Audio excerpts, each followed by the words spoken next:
بسم اللہ الرحمن الرحیم۔ جناب سٹوریز شیئر کرنی ہیں 3 بہت ہی امپارٹنٹ چن کے امپارٹنٹ سٹوریز ہیں۔ حکومت نے تحریک لبیک پاکستان سے معاہدہ کیا، وہ معاہدہ حکومت کے گلے پڑ گیا، حکومت کی کیا ریاست کے بھی گلے پڑ گیا۔ اچھا، اس پہ بات کریں گے کیسے۔ کل سپریم کورٹ آف پاکستان سے یعنی سوموار کو 1 مارچ کو اہم ترین فیصلہ متوقع ہے، جس کی بڑی انتظار کی جا رہی ہے شدت سے۔ وہ فیصلہ ہے، وہ رائے ہے، جو بھی ہے وہ آ رہا ہے سوموار کو۔ وہ سیکرٹ بیلٹ کے حق میں آئے تب کیا کیا آپشنز ہیں، وہ اوپن کے حق میں آئے تب کیا کیا آپشنز ہیں، اس پہ بڑی دلچسپ قسم کی بحث کریں گے۔ اور جناب MKM پاکستان حکومت کی اہم اتحادی آخری وقت پر ہاتھ کر گئی، یہ کیا ہوا۔ آ جائیں جناب پہلی خبر پر کہ TLP معاہدے پر۔ آپ کو یاد ہوگا تحریک لبیک پاکستان،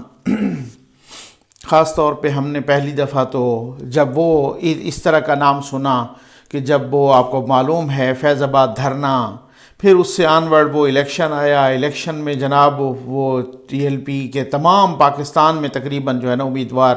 کراچی سے تو وہ سندھ اسمبلی میں 2 سیٹیں بھی لے گئی۔ تو بہرحال اس سے فرانس کے ساتھ جو خاکوں والا ایشو تھا، تو اس پر جو ہے نا تحریک لبیک پاکستان جناب علامہ خادم حسین رضوی صاحب، انہوں نے پھر سے وہ ایک دھرنا یہاں پر دیا تھا، اور اسی حکومت کے دوران دیا تھا۔ اس میں بھی پھر ایک معاہدہ سامنے آیا تھا نومبر 2020 میں۔ پھر اس کے بعد 2-4 روز بعد خادم حسین رضوی صاحب کا انتقال ہو گیا تھا کرونا سے، اور پھر اس کے بعد جو ہے نا ایک اگلی ڈیڈ لائن ان کے جو وارث آئے اپنا سعد رضوی صاحب، ان کے بیٹے، تو انہوں نے بھی جو ہے نا اناؤنس کیا تھا کہ اگر انہوں نے پھر ایک ڈیٹ دی تھی جنوری میں کہ جناب ہم جو ہے نا اس طریقے سے آئیں گے، آپ نے فرانس کے سفیر کو ملک بدر ابھی تک نہیں کیا وغیرہ۔ تو اب اس کے بعد جو وزیر اعظم پاکستان صاحب نے خود اناؤنس کیا تھا کہ ان سے ایک معاہدہ ہو گیا ہے، اور اس معاہدے کے تحت 20 اپریل کو، یہ میں ذرا تھوڑا سا بیک گراؤنڈ رکھ رہا ہوں، 20 اپریل کو اس معاہدے کو پارلیمنٹ کے سامنے رکھنا ہے، اور پارلیمنٹ میں قرارداد لائی جائے گی، تو وہ پھر اس طریقے سے جو ہے نا فرانس کے سفیر کو ملک بدر کیا جائے گا۔ وہ سارا معاہدہ ہے، وہ آلریڈی بھی ایک دفعہ ہم نے ڈسکس کیا تھا۔ اب یہ معاہدہ، اب جب یہ FATF ابھی جو پیرس میں جو اجلاس ہوا FATF کا، تو وہاں پر یہ بتایا گیا کہ جناب وہاں پر یہ پتہ چلا ذرائع سے کہ انڈیا سے بھی زیادہ مخالفت اہم ترین ملک فرانس نے کی۔ انہوں نے کہا جناب انہوں نے معاہدہ کیا ہے اس طرح کی تنظیموں کے ساتھ، اور اب یہ آئے ہیں جناب گرے لسٹ سے نام نکلوانے کے لیے، جس کی وجہ سے یہ بھی ایک اہم ایشو تھا، پاکستان کا نام گرے لسٹ سے نہیں نکل سکا۔ اچھا، میں نے اس معاہدے پہ یا اس کے پروس اینڈ کانس پہ نہیں جانا، اور یہ بھی نہیں جانا کہ جناب ان کو ملک بدر کرنا چاہیے یا نہیں کرنا چاہیے، اس کا وہ ایک الگ بحث ہے۔ صرف میں یہ کہ جس طریقے سے حکومت ہر ایک ایشو کو ہینڈل کرتی ہے، وہ ایک عجیب سی ستم ظریفی ہے کہ آپ کو نہیں پتا تھا کہ آپ FATF کی گرے لسٹ میں ہیں، آپ اقدامات بھی کر رہے ہیں، آپ سارا کچھ وہ کر رہے ہیں۔ تو اگر آپ اس طرح کا معاہدہ یا تو یہ ہوتا نا کہ بھئی اس کے ساتھ، فرانس کے ساتھ حکومتی سطح پر، آپ ریاستی سطح پر جس طریقے سے نمٹتے، آپ ان کے ساتھ ڈائلاگ کرتے، آپ ان کے ساتھ احتجاج ریکارڈ کرواتے، آپ ایک حکومتی ذمہ داری کے طور پہ، حکومت کے طور پہ، ذمہ دار کے طور پہ، ذمہ دار حکومت کے طور پہ سامنے آتے، اور پھر یہ معاملہ نہ ہوتا۔ یا پھر یہ ہے کہ آپ کو تحریک لبیک پاکستان کے زعماء کے ساتھ، علماء کے ساتھ، ان کے اپنا کرتا دھرتا کے ساتھ ایک ڈائلاگ کرنا چاہیے تھا، اور اس طریقے سے تاکہ ایسا معاہدہ کوئی ریٹن فارم میں سامنے نہ آتا، یا اس طرح کی صورتحال اختیار نہ ہوتی، اور یہ اس طریقے سے ایک سموتھ انداز میں ایک چیز جو ہے نا نمٹ جاتی، اور پھر وہاں آپ کا احتجاج بھی ہو جاتا، اور آپ ایک ذمہ دار حکومت کے طور پہ آپ جو ہے نا، تو ہر ایک چیز کو آپ جس طریقے سے ہینڈل کر رہے ہیں، چاہے وہ کشمیر ہو، چاہے وہ اور کوئی انٹرنیشنل ریلیشنز ہوں، چاہے یہاں پر فرانس کا ایشو ہو، تحریک لبیک کے ساتھ معاہدہ ہو، تو یہ معاہدہ اس طریقے سے گلے پڑ گیا. اب آپ کیا ہوگا کیا کہ اگر آپ نے جو خود as a prime minister announce کیا اس معاہدے کو، اس معاہدے پر نور الحق قادری صاحب کے دستخط ہیں حکومت کی طرف سے، اس معاہدے پر وزیر داخلہ جناب شیخ رشید صاحب کے دستخط ہیں، آپ اگر 20 اپریل تک وہ قرارداد نہیں لاتے تو پھر سے ٹی ایل پی، پھر سے وہ دھرنا اور وہ مارچ اور وہ سارا کچھ ہوگا. اور آپ اگر لاتے ہیں قرارداد تو پھر جون میں ایف اے ٹی ایف میں ہو سکتا ہے کہ آپ گرے نہیں پھر بلیک میں چلے جائیں. تو پھر یہ تو ایک چیز کو نظر آ رہا ہے نا کہ آپ کس طریقے سے ہینڈل کر رہے ہیں، آپ معاملات کو، آپ سینسٹیو ایشوز کو آپ کس طریقے سے ہینڈل کر رہے ہیں. آپ اتنے سینسٹیو ایشوز کو بھی سینسیبلی ہینڈل نہیں کر رہے. تو یہ کس طریقے کا، مطلب آپ مہنگائی سے لے کر، آپ فارن پالیسی سے لے کر، آپ انٹرنل ایشوز سے لے کر، آپ کسی تو چیز کو اس طریقے سے آپ ہینڈل کریں، کسی چیز کو آپ کوئی کم از کم کوئی ذہانت سے، کوئی عقل مندی سے، کوئی کم از کم حکمت عملی سے اس کے ساتھ جو ہے نا ہینڈل کریں. تو میں سمجھتا ہوں بڑی عجیب و غریب سی صورتحال ہے. اب ایسے عجیب و غریب طریقے سے پھنس گئے ہیں کہ ادھر جاتے ہیں تو آگ ہے، ادھر جاتے ہیں تو دریا ہے. تو اس طریقے آپ ایسی سچویشن پہ آ کے آپ نے قوم کو کھڑا کر دیا. اور وہ بھی آپ اگر دیکھ لیں کہ اتنا عرصہ گریڈ لسٹ میں رہنے کی وجہ سے اربوں روپے کا پہلے آپ کی معیشت کو نقصان پہنچ گیا ہے. اور اگر فردر وہ گریڈ لسٹ میں جاتی ہے، آگے کنٹینیو ہوتی ہے، یا فردر اگر، اور ہمارے وزراء اور مشیران اور جناب وہ کیا فرما رہے ہیں، وہ فرما رہے ہیں جناب کہ ہمارا اصل میں جو ٹارگٹ ہے نا وہ یہ تھا کہ بلیک لسٹ سے بچانا تھا. تو یہ گریڈ لسٹ میں پڑے رہنا کیا یہ جنت میں پڑے رہنے کے مترادف ہے؟ مطلب آپ کیا کہنا چاہ رہے ہیں قوم سے؟ قوم کو کیوں اس طرح سے بیوقوف بنانے کی کوشش کر رہے ہیں؟ اور جناب آپ الٹا کہ جناب انڈیا تو ہمیں بلیک لسٹ کروانا چاہتا تھا، اس طریقے سے ہم بچ گئے تاکہ ہم نے بہت بڑا کوئی پہاڑ جا کے گرایا ہے. بھائی آپ کا کام یہ ہے کہ آپ گرے لسٹ سے نکلوانا ہے آپ نے. تو آپ اس طرح کی جو صورتحال، آپ اس طرح کی وہ کرتے ہیں.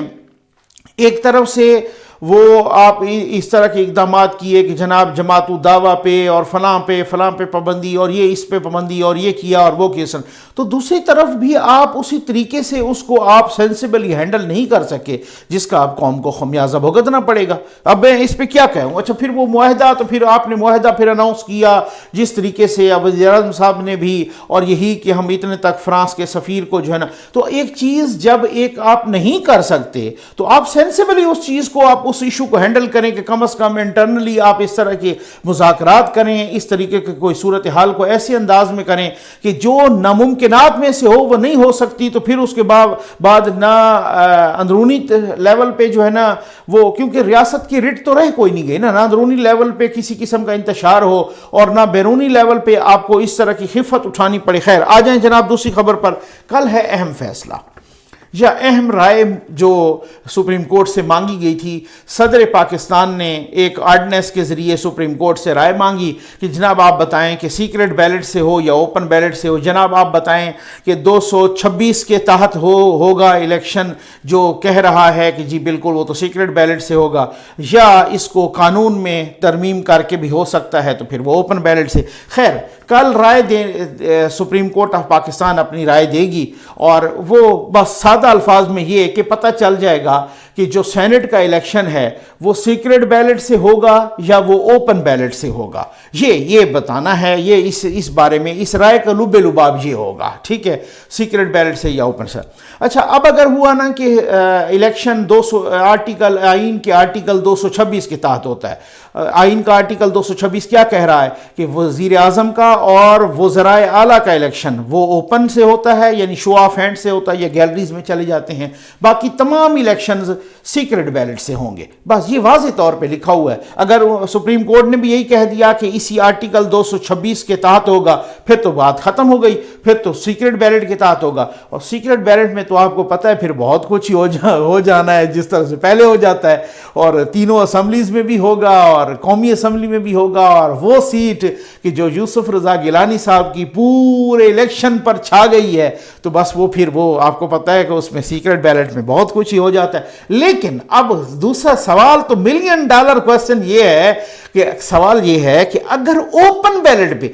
ایک ہے نا، امکان تو ہے نا، آپ یعنی ہوگا یا سیکرٹ بیلٹ یا اوپن بیلٹ، بس دو ہی تو آپشن ہے، تو دونوں کو ہم ڈسکس کر لیتے ہیں نا۔ اور اگر اوپن بیلٹ پہ ہو تو بھائی میرے، اگر اوپن بیلٹ پہ بھی ہوا تو جن لوگوں نے، میں سمجھتا ہوں کہ جن نے جس طرح کا حکومت ہو یا اپوزیشن ہو، پی ڈی ایم ہو، پیپلز پارٹی ہو، جو بھی ہو، جن لوگوں نے جیسا ارینجمنٹ کیا ہے تو اب تک انہوں نے کر لیا ہے، انہوں نے دونوں آپشنز ہی اختیار کیے ہوئے ہیں کہ اگر سیکرٹ ہوتا ہے تو آپ نے یوں سیکرٹ، تو پھر تو گالی مک گئی نا جناب، سیکرٹ میں تو پتہ کوئی نہیں چلتا، پتہ چلے گا بھی نہیں کہ پھر کس نے کس کو ووٹ دیا، تو بڑی آسان بات ہوتی ہے۔ لیکن اگر اوپن ہوا تو پھر وہ بات وہی ہے کہ کوئی غائب ہو گیا، کوئی کہیں پہ کدھر چلا گیا، کوئی نہ آیا،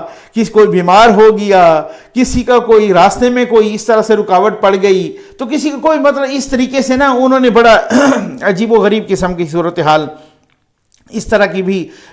ذرائع بتا رہے ہیں، سننے میں آیا کہ انہوں نے اس طرح کی بھی ارینجمنٹ کی ہوئی ہے۔ لیکن اگر اوپن ہوتا ہے نا تو میں سمجھتا ہوں، اس کو میں اگلی سٹوری کے ساتھ جوڑوں گا کہ اگر یہ اوپن ہوتا ہے تو پھر میں سمجھتا ہوں کہ اب کی جو صورتحال ہوئی ہے، اب کی صورتحال، اچھا پہلے ذرا یہ دیکھ لیں، 180 تقریباً جو ہے نا ممبران، 342 ٹوٹل ہیں، جس میں سے 180 جو ہے نا حکومت کے پاس ہیں یا حکومت اور اتحادی مل کے، اور جناب 160 یہ اپوزیشن کے پاس ہیں۔ اچھا اب اس میں جو اپوزیشن کے کا پورا جو اتحاد ہے، پی ڈی ایم کا وغیرہ وغیرہ، ٹھیک ہو گیا نا، ساری کی ساری۔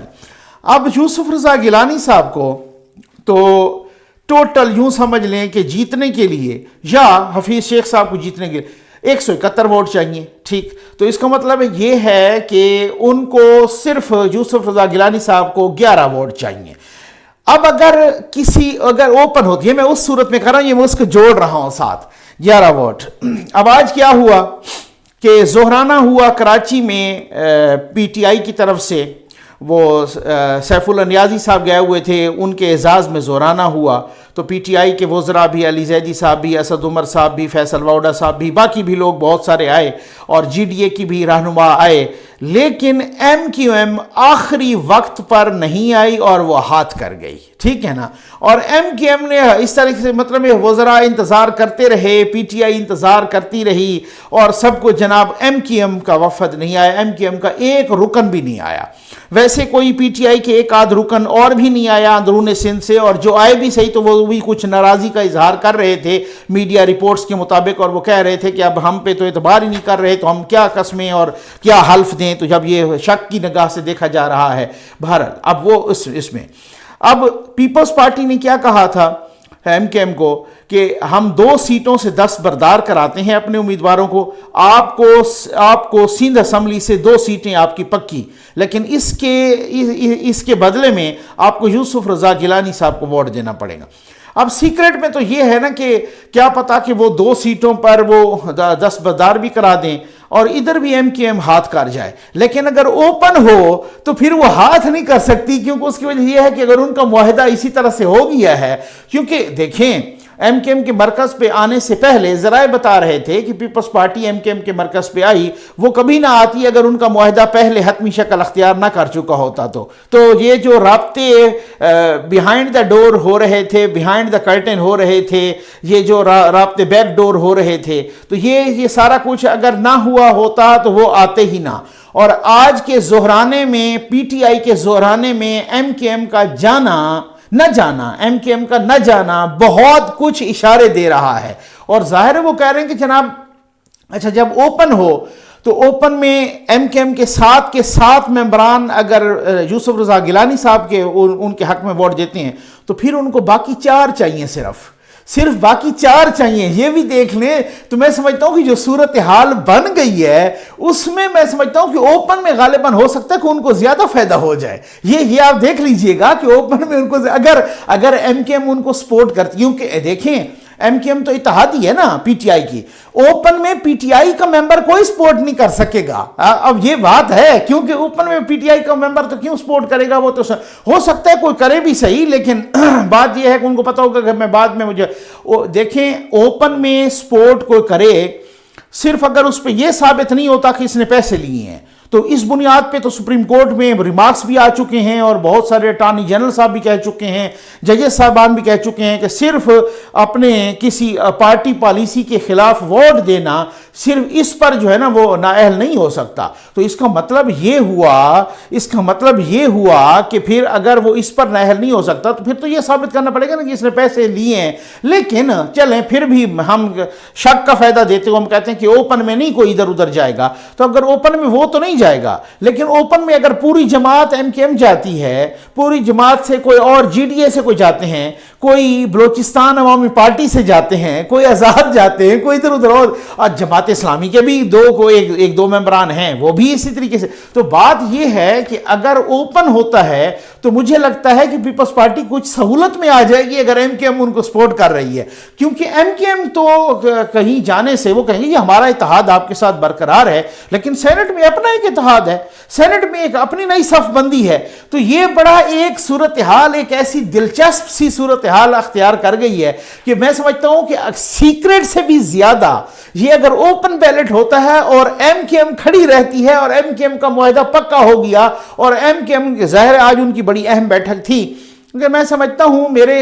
ذرائع کے مطابق بھی اور میرے انالیسس کے مطابق بھی کہ یہ جو معاہدے اپنا وہ بیٹھک ہوتی ہے نا کہ جناب فائنل یہ فیصلے پہلے ہو چکے ہوتے ہیں، فیصلے بہت ساری جگہوں پر ہو چکے ہوتے ہیں۔ یہ جب پیپلز پارٹی کا وفد گیا تو اس سے پہلے ذرائع بتا رہے ہیں فیصلے ہو چکے ہیں۔ اب یہی سیٹ ہے جو بہت ہی امپورٹنس اختیار کر گئی ہے، ایک ایک چیز سامنے آ رہی ہے، اور میں سمجھتا ہوں کہ یہ بہت بڑی بات ہے کہ مریم نواز صاحبہ کا وہ بیان کہ جو 2 دن پہلے کل بلکہ آیا ان کا بیان، اور وہ انہوں نے کہا ہے کہ ہو سکتا ہے لانگ مارچ کی ضرورت ہی پیش نہ آئے۔ یہ بڑا ایک امپورٹنٹ بیان تھا، اور اس بیان کو مختلف انداز میں مختلف تجزیہ کار اور مختلف سیاسی اور صحافتی حلقے اس بیان کو بہت ایلیبوریٹ کر رہے ہیں کہ مریم نواز صاحبہ نے یہ بڑا گہرا بیان دیا ہے کہ ہو سکتا ہے لانگ مارچ کی ضرورت ہی پیش نہ آئے۔ 26 مارچ کو لانگ مارچ کی انہوں نے تاریخ دی ہوئی ہے۔ اب دیکھتے ہیں ہوتا کیا ہے۔ امید ہے آپ کو ویڈیو پسند آئی ہوگی۔ آپ کا بہت بہت شکریہ۔